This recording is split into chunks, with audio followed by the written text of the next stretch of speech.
उकाड्याने त्रस्त झालाय आणि पावसाळ्यात फिरण्याचा प्लॅन करताय तर हा व्हिडिओ तुमच्यासाठीच आहे। कारण की आज आपण जाणून घेणार आहोत पावसाळ्यात आपण कोणकोणत्या ठिकाणी फिरायला जाऊ शकतो। पावसाळ्यात आपल्याला सगळ्यांना खुणावतो तो म्हणजे धबधबा आणि याच संदर्भात आपण जाणून घेणार आहोत। सगळ्यात आधी जाणून घेऊयात भिवपुरी धबधब्याबद्दल। भिवपुरी हा धबधबा मुंबई पुणे पासून जवळ असलेल्या कर्जत तालुक्यातील भिवपुरी या ठिकाणी आहे। भिवपुरी हे छोटेसे गाव असले तरीही येथे एक रेल्वे स्टेशन आहे। भिवपुरी धबधब्यापर्यंत पोहोचण्यासाठी भिवपुरी रोड रेल्वे स्टेशनवर उतरून या धबधब्याच्या ठिकाणी आपल्याला जाता येते।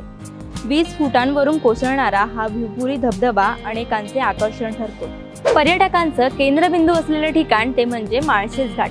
सुमारे पुण्यापासून 126 किलोमीटर अंतरावर असलेलं हे ठिकाण पर्यटकांचं आकर्षणाचं केंद्र ठरतं। या ठिकाणी येऊन पर्यटकांना अनेक धबधबेही पाहता येतात। पुढचं निसर्गाच्या सानिध्यात वसलेलं एक ठिकाण ते म्हणजे पाचगणी।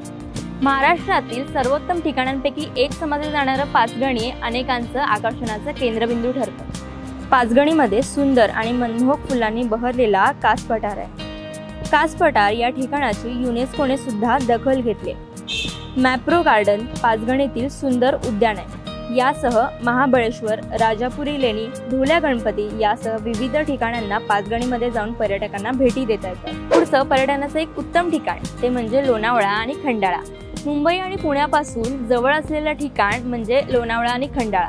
या ठिकाणी पर्यटकांची अमाप गर्दी असते, त्यामुळे या ठिकाणी अनेक पर्यटक भेटी देत असतात। लोणावळ्यात रेवूड पार्क, वाळवण डॅम, टायगर्स पॉइंट असे अनेक विविध ठिकाणे पर्यटकांना एक्सप्लोअर करता येतात। तसेच पावसाळ्यात या ठिकाणी टायगर धबधबा प्रसिद्ध आहे। पावसाळ्यात कोकणामध्ये जाऊन फिरण्यासारखी अनेक विविध ठिकाणे आहेत, पण त्याचपैकी एक असलेलं पर्यटकांचं हक्काचं ठिकाण ते म्हणजे आंबोली घाट। आंबोली घाट या ठिकाणी असलेली शांतता आणि प्रसन्न वातावरण अनेक पर्यटकांना सुखावणारे असते। पावसाळ्यात आंबोली घाटातील धबधब्यांचे नयनरम्य दृश्य अनेक पर्यटकांना मोहून टाकते। जर तुमचाही पावसाळ्यात फिरण्याचा प्लॅन असेल तर हा व्हिडिओ तुमच्या निसर्गप्रेमी मित्रांना नक्की शेअर करा। धन्यवाद। एबीपी माझा, उघडा डोळे बघा नीट।